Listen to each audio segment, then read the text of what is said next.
WTQX. The evening wireless. Good evening, ladies and gentlemen, and all ships at sea. This is W.T.Q.X. transmitting on 360 meters, 833 kilocycles on your dial. You are tuned to the Evening Wireless for April 11th, 1926. I am Edwin Allen. Wherever this signal may find you tonight, at home by the fire, in a boarding room, or keeping late hours at your desk, we are glad to have your company. Settle in, if you will, and allow us to keep you company for a short while as we look over the happenings and diversions of these past days. And we thank you, friends, as always, for your kind attention. News from Europe these days concerns the narrow escape of the Italian Premier Benito Mussolini, the old Duce, who was wounded in an assassination attempt in Rome earlier this week. The assailant, identified as an Irish woman named Violet Gibson, fired upon the Premier as he was leaving a conference of surgeons. The bullet struck his nose and cheek, producing a facial wound that reports described rather plainly, and I quote, "The bullet aimed at the Premier's head hit Mussolini in the nose, wounding him slightly. While the Premier's injury is said not to be serious, it is most painful and embarrassing." The woman was immediately seized by the crowd and removed by the authorities. Italy, as listeners well know, has not been a quiet stage in recent years. The political climate across the continent remains unsettled, and tensions surrounding the Tyrol question along the frontier with Germany have done little to cool the rhetoric of modern politics. The language of nations, much like the language of men, can grow heated when pride and grievance mix too freely. Events such as this invite reflection. Violence and bluster have seldom proven lasting instruments of political change. An assassin's bullet may shock the world for a moment, but it rarely settles the disputes that gave rise to it. Americans, perhaps, understand this better than a lot. It is only a scant quarter century since the tragic shooting of President William McKinley in 1901. That grim episode reminded our republic that even a stable nation is not immune to the passions that sometimes drive individuals towards desperate acts. One wonders whether mankind will always be inclined to air its grievances through such direct and terrible means. There is also the curious figure of the assailant herself. The Irishwoman Violet Gibson. Reports describe her as a woman of religious enthusiasm and troubled disposition. And already whispers travel through the cables, wondering whether her act was born of political grievance or personal instability. Such distinctions are rarely clear in moments like these. History shows that the line between fervent conviction and dangerous obsession can be a thin one, particularly when the passions of politics mix with the passions of the human mind. For our part in the United States, the lesson may be a quieter one. We are fortunate to live in a country where grievances may be aired openly and beliefs argued freely without resort to violence. The privilege of speaking one's mind carries with it the responsibility to listen as well. When citizens cease to recognize the humanity of those who disagree with them, public debate becomes a contest of absolutes, and nations risk sinking into that familiar swamp of black and white opinion where compromise finds little room. For the moment, at least, the Italian Premier himself has called for calm and reportedly instructed his countrymen that there are to be no reprisals against the woman or her nation. Whether this proves a gesture of statesmanship or merely prudence in a tense hour is nevertheless a welcome note in a story that might easily have taken a darker turn. And now we bring you the latest bulletins from the newswires. Here is Jimmie Sparks with the flash headlines. Here are the hot headlines, folks. New Jersey, children in parade cause strike trouble. 2 parades of children organized by striking unionists broken up by police using blackjacks and beating adults into insensibility. It was never sensible to use children to begin with. Washington, D.C., dealers fight fish rule. In an attempt to safeguard the public from disease, the municipal fish wharves must follow new safety regulations. Dealers feel rules too strict and are seeking relief. I'm going to fall on the side of the government regulations with this one. Buenos Aires, actor dies when crowd applaud his death scene. Large audience frantically applauded Demetrio Bernoldi's realistic death scene. Actor discovered to have actually died. Inquest will determine if this was some spectacular form of suicide. The realism must have been astounding. Berlin, fangs of python and eagle's beak spoil circus act. Circus hypnotist bitten by boa constrictor refusing to fall in trance. Large eagle enticed by the blood attacks next before it too hypnotized to passivity. That's an act I would have paid to see, folks. Hollywood, Joseph Young, founder of Hollywood, denies city is hard-pressed and bankrupt. The city of Hollywood, Florida may have run out of funds and the community and its subdivisions bankrupt. This was flatly denied by real estate salesmen. Don't worry, Vivian. It's just Hollywood, Florida. The flickers are safe. Chicago, bomber freed of white slavery charge.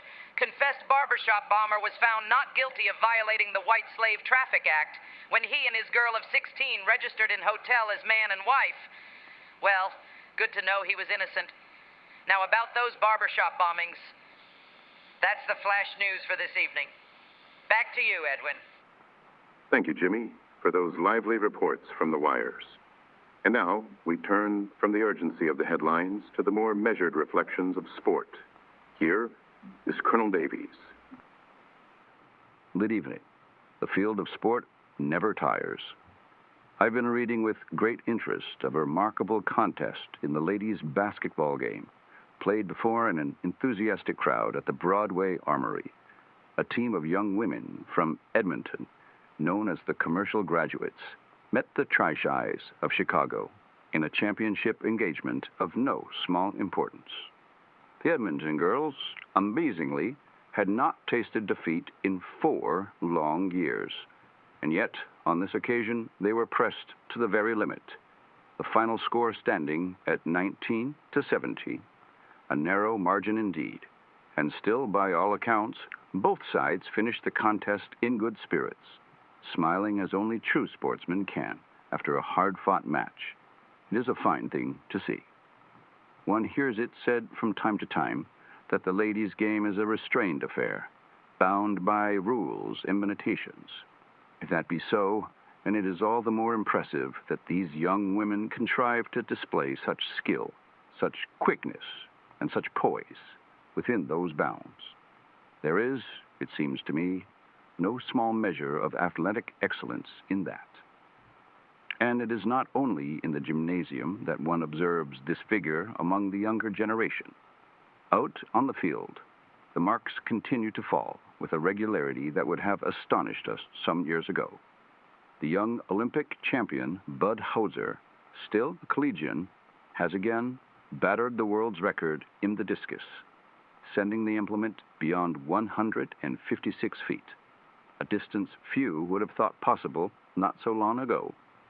Each season appears to bring with it some fresh accomplishment, as though the limits of strength and endurance were being quietly and steadily redrawn. I confess I take a certain pleasure in this. There is something heartening in the sight of youth striving, not merely to equal what has gone before, but to surpass it. Records, after all, are not made to stand forever. They are invitations. And now, as the days grow longer and the chill begins to leave the air, our thoughts turn once more to the ball grounds. The familiar figure of Babe Ruth is said to be in fine condition this year, as formidable as ever, while a younger man of the same Yankee team, Lou Gehrig, continues to show signs of uncommon promise. It is no bad thing, I think, for the seasoned champion, Mr. Ruth, to feel the presence of eager youth at his shoulder. Such company has a way of bringing out the very best in a man. Spring, after all, is the season of beginnings, and if the early signs are to be trusted, this year of 1926 may well prove a year of notable feats. Thank you for listening. I've been Colonel Frederick Davies with The Measure of Men. Our thanks to the Colonel for those observations on the sporting world. And now, a word from one of our sponsors, the Dolly Dimpler, who is made by a girl for a girl. Is your face looking homely? Is your smile a bit too plain? There's a rare and radiant beauty that you try to find in vain. Be lovable, be captivating, be the girl they can't resist. tiny touch of science that your pretty face has missed. When some dimples bring a new charm to you, the Dolly Dimpler will positively come through. A harmless secret invented by a girl. Irresistible dimples, just give it a whirl. Don't wait for luck or fortune, just send a single bill. The Dolly Dimpler will give you such a thrill. Mailed and sealed in a plain wrapper, the new beauty of dimples to be the cute flapper. When some dimples bring a new charm to you, the Dolly Dimpler will positively come through. A harmless secret invented by a girl. Irresistible dimples, just give it a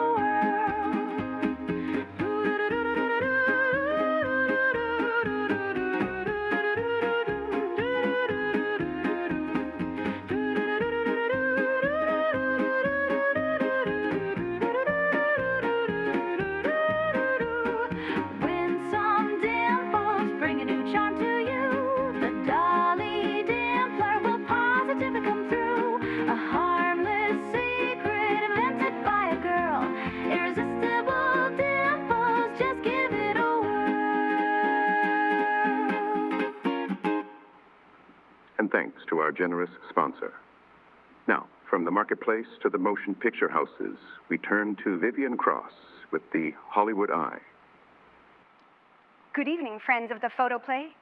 I mentioned some weeks ago a mysterious Swedish actress named Greta Garbo. And since then, it seems American audiences simply cannot stop talking about her. The MGM picture Torrent has given many of us our first proper look at the lady. And I must say that curiosity is positively justified. Miss Garbo has the most unusual presence before the camera. She can appear almost remote for a moment and then suddenly fill the screen with feeling. It is not the sort of acting one easily forgets.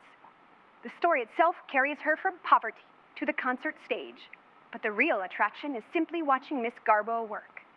Hollywood's awfully quick to spot a thing like that.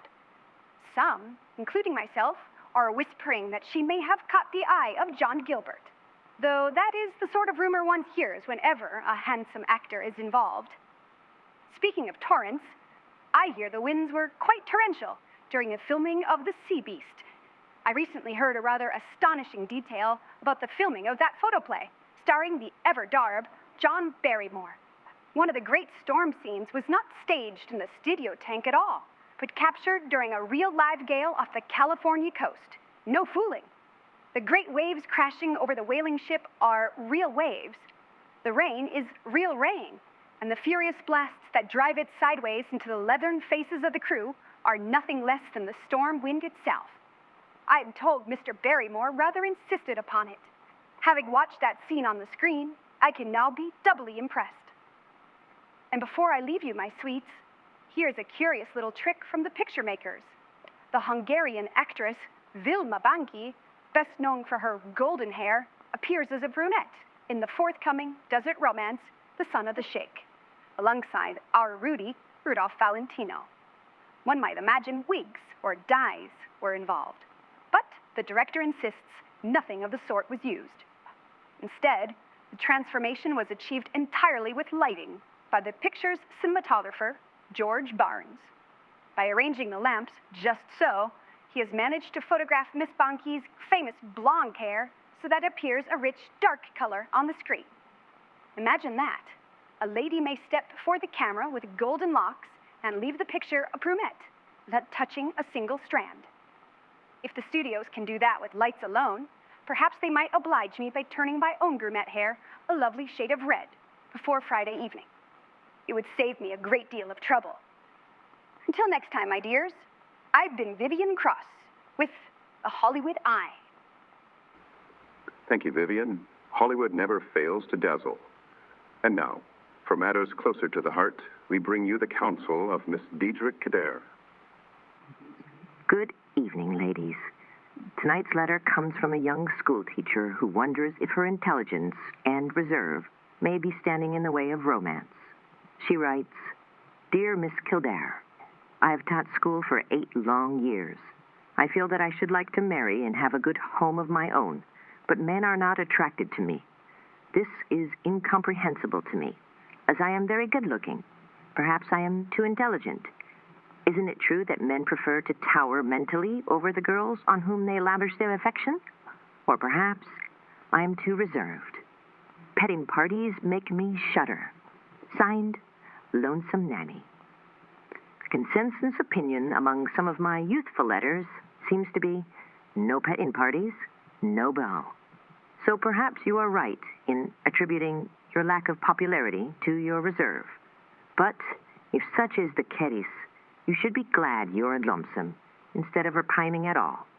For, believe me, dear Nanny, the girl who sacrifices her modesty for the sake of being taken to a movie makes a sorry bargain. Better far to be an old maid than to be married to a man who has no respect for womanhood and no reverence for the fine things of life. As for your suggestion that the reason you are not popular is that you are too intellectual, that depends on how highbrowed you are.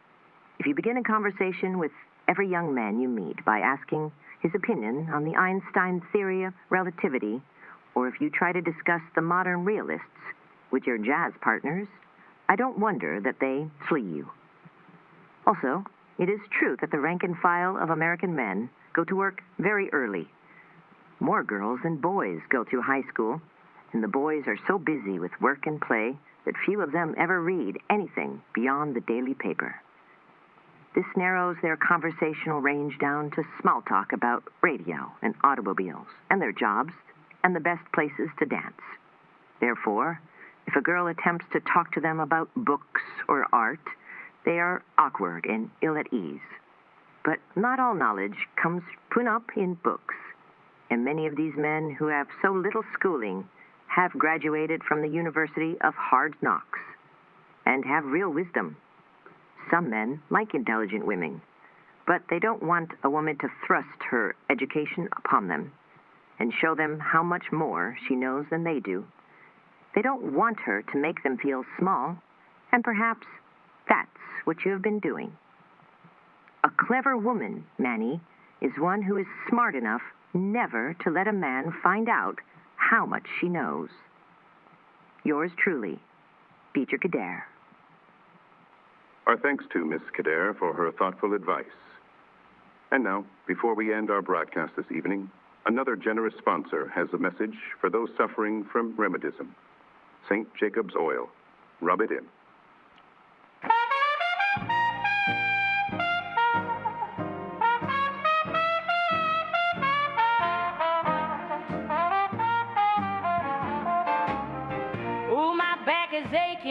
My joints are stiff and sore. Rheumatism got me, can't take it no more.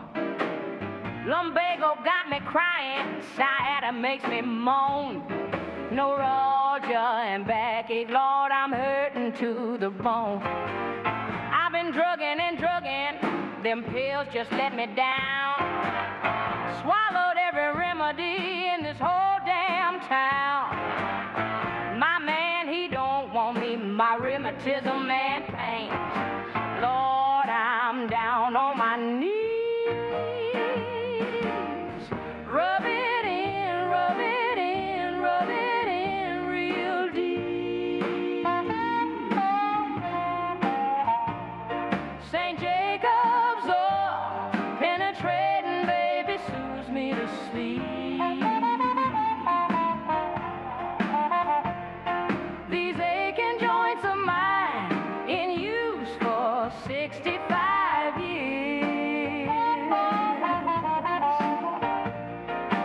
Penetrating liniment takes away my tears.